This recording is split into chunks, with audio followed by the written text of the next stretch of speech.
The time has come. After months of anticipation from at least 5 of you, my final official full regular season prediction for the Miami Hurricanes.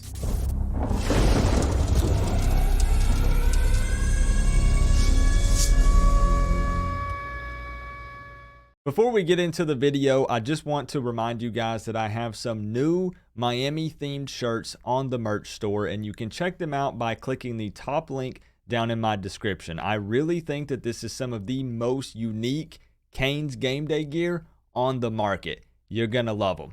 What's going on, Canes fans? Welcome to a video that many of you have been asking for, and I'm here to deliver. Who am I to deny you guys a video that you want? Because after all, this channel wouldn't be here without you guys. So I actually did a way too early full season prediction video way back in May, and I had actually predicted the Canes to go 9-3 in the regular season, and that was losses to Texas A&M, Virginia Tech, and Pitt, which surprised a lot of Canes fans. Now, I gave reasons for those losses in that video, but let's also remember that it was called a way too early season prediction for a reason, because this took place way back in May. So some changes have happened since then. I've had some time to kind of reevaluate the schedule, watch some more film on some of our opponents, and the question is, has my opinion now changed? Let's take just a moment and go game by game. I'll try to keep this short, sweet, and to the point,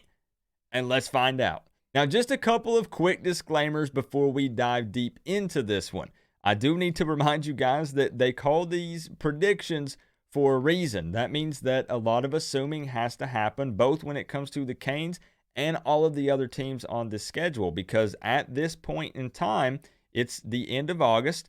We've not seen any of these teams actually take the field in a game day environment. Also, please don't forget that what I want to happen and what I actually predict can be two totally different things. When I do preview videos and prediction videos and give my score prediction for games, I try to treat it as if I would be betting my house on it. I would be putting the keys, the title to my house on the line. So, when you're in the comment section saying, hey, no way, we're winning a national championship, I don't believe anything less than that. My question to you is, would you bet your house on it? Would you bet your car on it? Would you bet your life savings on it? And if your answer is yes, then that's okay. I'm not saying that you wouldn't bet that or that that's not actually your prediction, but I'm trying to make it a point that when I make these predictions, I'm using my brain, not my heart. I have to actually take my Canes pride, as difficult as it is, and set it to the side, because I want these to be as truly accurate as possible. But at the end of the day, again, there's a lot of assuming that has to happen. And in the crazy world of college football, nobody truly knows what's really going to happen. So with all of that being said, let's actually do this. Finally! So we're kicking off this prediction video with Bethune-Cookman. Now, obviously, never sleep on any team, but this is an easy dub, and I don't even want to give this team much time. I mean, the biggest focus on this game is an opportunity to start fine-tuning our chemistry, so to say, both with the players and the coaching staff. Otherwise, that's it. We want to see what this Josh Gaddis offense can look like. We want to see what Kevin Steele's defense can look like. We want to see if the linebacker group has improved. We want to see if somebody steps up in the wide receiver room. We want to see how Tyler Van Dyke looks this year. So this is in no way any type of course of a measuring stick. It's literally just a go out there, feel good game. And just see what this team looks like week 1 to kick off this Mario Cristobal era. Next up is Southern Miss, who went 3-9 last year. Nothing special, honestly, about these guys either. Now, they do have running back Frank Gore Jr., but there's a reason that he plays for the Golden Eagles and not Miami. Now, that's in no way meant to be disrespectful, but it is what it is. We're enemies on game day, and this is just another big win for the Canes to start us off 2-0 going into the Texas A&M game. Now, speaking of the Texas A&M game, up to this point, I've predicted a loss every single time. I've been a guest on multiple shows. I've predicted losses. My way too early season prediction, predicted a loss. Anytime anybody calls in and talks to me, predicted a loss. And unfortunately for now, keyword for now, I'm going to stick with a loss in this game. Now, I'm not putting the Aggies on some sort of pedestal here like I see a lot of other people doing. Let's not forget that last year they did beat Alabama, but they still ended up at 8-4 at the end of the season. Now, maybe I change my mind when this game gets closer, but it's tough right now to predict a win on the road early in the season, week 3, at the home of the 12th man. There's no denying that it's a tough place to play. And, you know, again, week 3, I'm worried that it's just too big of a stage early in the season for this Miami Hurricanes team that's, again, trying to build up some chemistry, looking for some leaders in several different position groups. This coaching staff is star-studded, but, you know, there might be some kinks and some speed bumps, some roadblocks and things that we have to get through.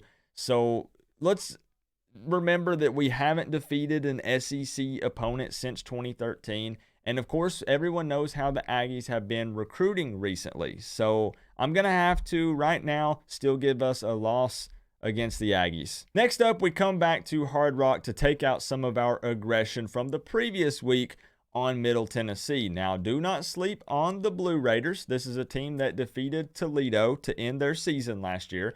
But I'm hopeful that this new era of Miami football under Mario Cristobal won't fall into that same slump that previous teams would do after a loss. You guys know that typically once we would lose a game, we would either lose more games immediately after that, the next 2 or 3, or you would see a slight decline in just the overall morale of the team. Let's see a team that actually comes back out and fights even harder after taking a loss. So yes, I do have us getting the dub against Middle Tennessee. Now, after the bye week, we take on North Carolina in a game that will finally end with us getting revenge on back-to-back years of getting spanked by the Tar Heels. Now, I feel like UNC has been out-coaching us the last few seasons, and now it's time for that to come to an end. I feel like that we have matched them when it comes to athleticism, but coaching has been an entirely different story. Let's remember that North Carolina lost a lot of key players on offense,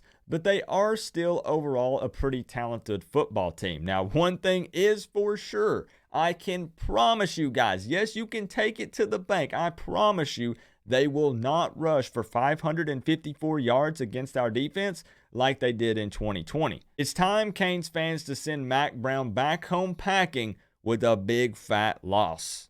Get out of here.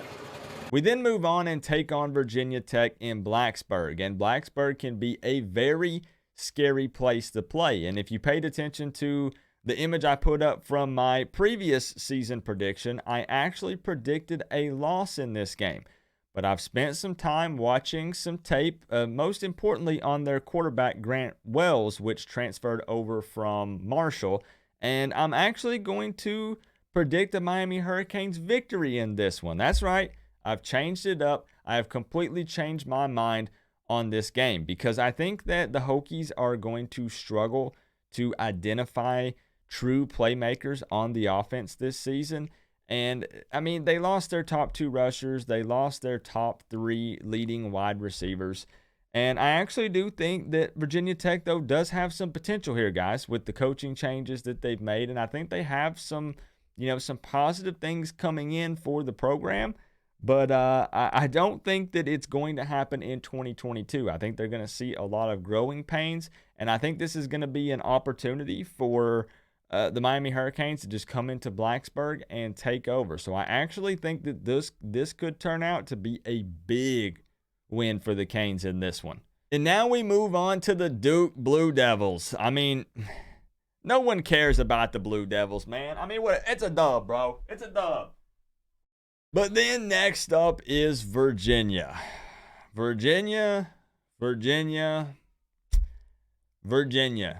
They've got a veteran quarterback in Brennan Armstrong. However, he's no Tyler Van Dyke. Assuming at this point our offense is firing on all cylinders, I don't think that the Cavaliers defense can stop us from racking up points. This should be a win for us, especially considering the fact that we only lost by 2 points last year, and that was under Manny Diaz. So let that one sink in. Next up, moving on to those dirty, stinky, trailer trash Seminoles. Nah, I'm just playing, y'all. Hear me out. FSU does have some athletes. I mean, truly, they do.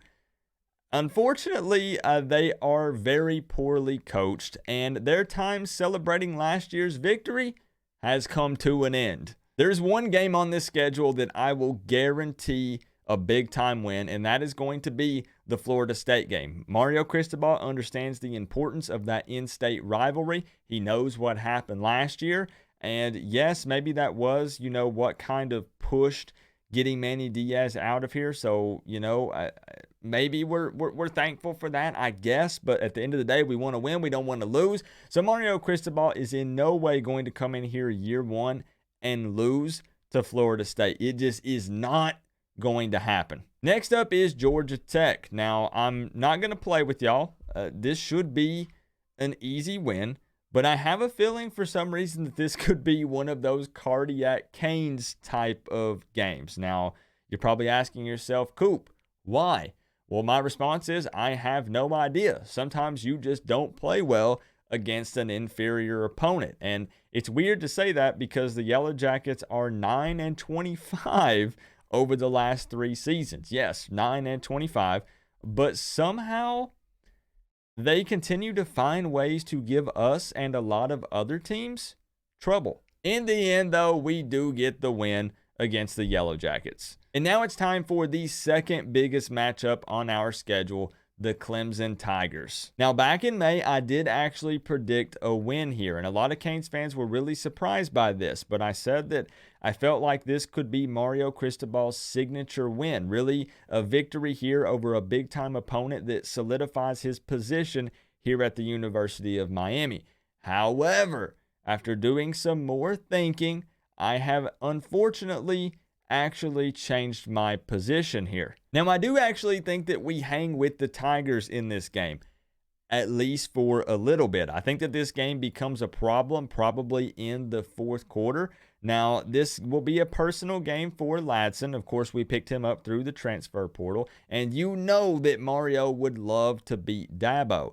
My problem here, at least right now at this point in time with this game, is the fact that Clemson has consistently recruited well for many, many years where Miami hasn't. So I feel like this is one of those games where once it gets late into the fourth quarter, I think that I just don't know that we can hang with Clemson for 4 quarters. And I do understand that it looks like we might leapfrog them in recruiting at this point in time in 2023, but that doesn't help us literally right now, not in this game, not in November 2022. That does nothing for us. Beating them in Death Valley would be tough. Not impossible, but tough. And I do think that we can hang with them for a while.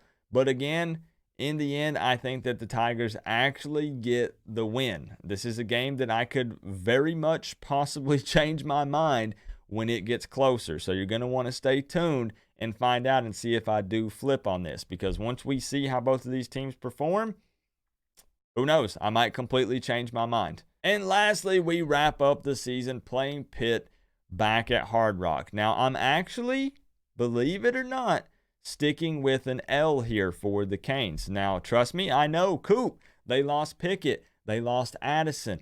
I know. But sometimes you lose games that you shouldn't. And I just truly don't believe that the first year under Mario Cristobal that we go undefeated in the Coastal. Now, I really actually want to say, I'm just keeping it real with you guys and being transparent, I actually really kind of wanted to say that we lose 2 Coastal ACC games, but it's just so tough on paper to put us down for a loss to any of the other ACC opponents right now. I mean, when I look at North Carolina, it's tough for me to see a loss. After looking more at VTech's quarterback and a lot of their coaching changes, I just can't see a loss in 2022. Duke, no way. Virginia's going to get outplayed by TVD.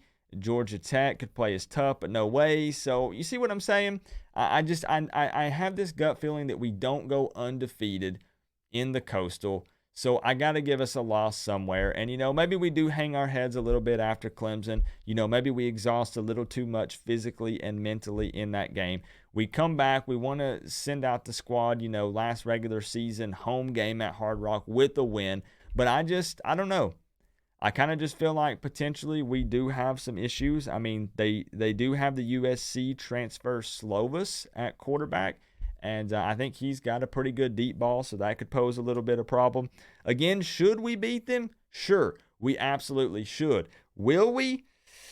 For now, I'm going to have to say no. I personally feel very strongly that a 9-3 season is what we're going to end with in the regular season for the Canes this year. And again, those 3 losses got to come from somewhere. So it just makes the most logical sense at this point in time on paper, before we see any of these teams take the field, that we would lose to the Aggies in College Station, that we would lose to Clemson in Death Valley, and we got to have some coastal loss in there somewhere. I mean, we don't have to, but it just makes the most sense, at least, again, to me personally. So 9-3 with 1 coastal loss does, however, mean that we would probably, most likely, compete in the ACC championship game. So that is actually something I'm doing in this video that I didn't do in the others. I didn't go past the regular season. I actually, looking more at this schedule, do believe that we could compete and will probably compete in the ACC championship game this year. However, I'm actually going to give us a loss in the ACC championship game, and it could be a rematch against Clemson, but I'm actually feeling like it's going to be NC State. That's right. I do think that it's going to be the Wolfpack that ends up representing the Atlantic in the ACC championship game. Do not sleep on those guys. So I do think that we make it to the ACC championship game, at least at this point in time, but I think that we end up taking a loss there. So 9-3, loss in the ACC championship. I'm not going to go further than that. I'm not going to predict bowl games or anything like that. But let me know your thoughts down in the comment section below. Again, keeping in mind that I'm trying to do my best to use my brain, be accurate with these, but also remembering that so many things have to be assumed at this point in time. And you're not going to be held to anything, guys. Nobody's going to look back at an early full season prediction and be like, bro, you were so wrong. Like, I can't believe you thought we were going to win this game or lose that game. Because, again, it's an early season prediction for a reason, guys. So don't take it too personal. Don't overthink it. Just kind of let's chop it up again one more time, because we're literally kicking off, depending on when you're watching this, okay? We're kicking off next Saturday. So it's literally less than 10 days away. So we're gonna take it week to week and do the preview videos like we always do. And I'm actually very excited to announce that I'm going to have a special guest picker on every single preview video this year. We're going to have some big time names on there, so you're not going to want to miss that. The $500 score prediction contest is back on the Friday night call-in streams. We have so many big things planned for this season, and I'm so freaking excited, guys. I cannot wait. But please leave a comment. Let me know your response on there. If predictions aren't your thing, it's cool. Just talk about the Canes for a minute. No big deal. Otherwise, guys, remember, we're all one big happy college football family, but at the end of the day, I gotta say, it's always better when you get to rep the U. Coach Coop, peace out. I'll see y'all in the next one.